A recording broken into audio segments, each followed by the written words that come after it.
വയനാട്ടിലോട്ട് trip plan ചെയ്യുന്നവരാണോ എന്നാൽ നിങ്ങൾ ഈ വീഡിയോ ഫുള്ളായിട്ട് കാണുക. നിങ്ങൾക്ക് ഈ വീഡിയോ എന്തായാലും യൂസ്ഫുള്ളാവും. ഇന്ന് ഞങ്ങളുടെ യാത്ര വയനാട്ടിലോട്ടാണ്. അതിനായിട്ട് തന്നെ ഞങ്ങൾ 4 മണിക്ക് എണീറ്റായിരുന്നു ഞങ്ങൾ യാത്ര തുടർന്നത്.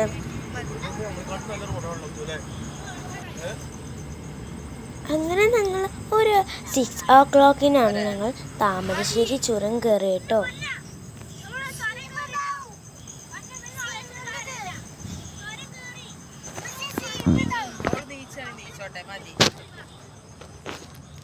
താമരശ്ശേരി ചുരത്തിൻ്റെ 9ാമത്തെ വളവിലാണ് ഈ ലക്കിടി വ്യൂ പോയിൻ്റ് ഉള്ളത്. നല്ല വ്യൂ ആട്ടോ ലക്കിടി വ്യൂ പോയിൻ്റ്. എനിക്ക് വളരെ ഇഷ്ടമായി. നല്ല കോടയായിരുന്നു അവിടെ. പിന്നെ അതുമാത്രമല്ല, അവിടെ കുരങ്ങന്മാരൊക്കെ ഉണ്ടായിരുന്നു കേട്ടോ.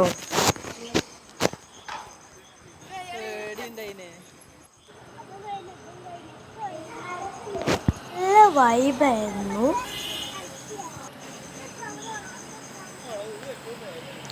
ഇനി നമ്മൾ കരിന്തണ്ടൻ്റെ പ്രതിമൻ്റെ അടുത്താണ് ഉള്ളത്. ഇതിന് മേലൊരു ചരിത്രമുണ്ട്. ബ്രിട്ടീഷുകാർ എത്ര ശ്രമിച്ചിട്ടും റോഡ് നിർമ്മിക്കാൻ കഴിയാത്തൊരു സ്ഥലമാണ് കേട്ടോ ഇത്.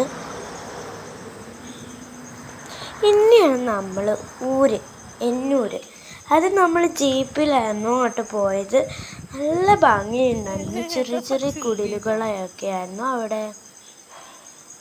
അങ്ങനെ പണ്ടത്തെ ആദിവാസികളൊക്കെ ഉപയോഗിച്ച ഓരോരോ സാധനങ്ങളും അവരുടെ ഫോട്ടോയും ഒക്കെ ഉണ്ടായിരുന്നു. തൊട്ടിലുകളും അടുപ്പും പിന്നെ ഒരു ഊഞ്ഞാലയും അവിടെ ഒരു കിഡ്സ് പാർക്കും കൂടി ഉണ്ട് കേട്ടോ. പിന്നെയാണ് നെല്ല് കുത്തിക്കളി. പണ്ടൊക്കെ ആളുകൾ ഇങ്ങനെയായിരുന്നു നെല്ല് കുത്തിയിരുന്നത്. ഇനി നമ്മുടെ യാത്ര പൂക്കോട്ടും തടാകത്തിലോട്ടാണ് കേട്ടോ. തടാകത്തിൽ ബോട്ട് സവാരിയൊക്കെ ഉണ്ടായിരുന്നു കേട്ടോ. ഇത് കഴിഞ്ഞ് നമ്മൾ ബാണാസുര ഡാമിലോട്ടാണ് പോയത്. ബാണാസുര ഡാം നല്ല രസമുണ്ടായിരുന്നു കേട്ടോ. അവിടെ ഇങ്ങനെ ഊഞ്ഞാലകളൊക്കെ ഉണ്ടായിരുന്നു, മരത്തിന്മേൽ ഇങ്ങനെ കെട്ടിയിരിക്കുന്നത്. Thank you for watching.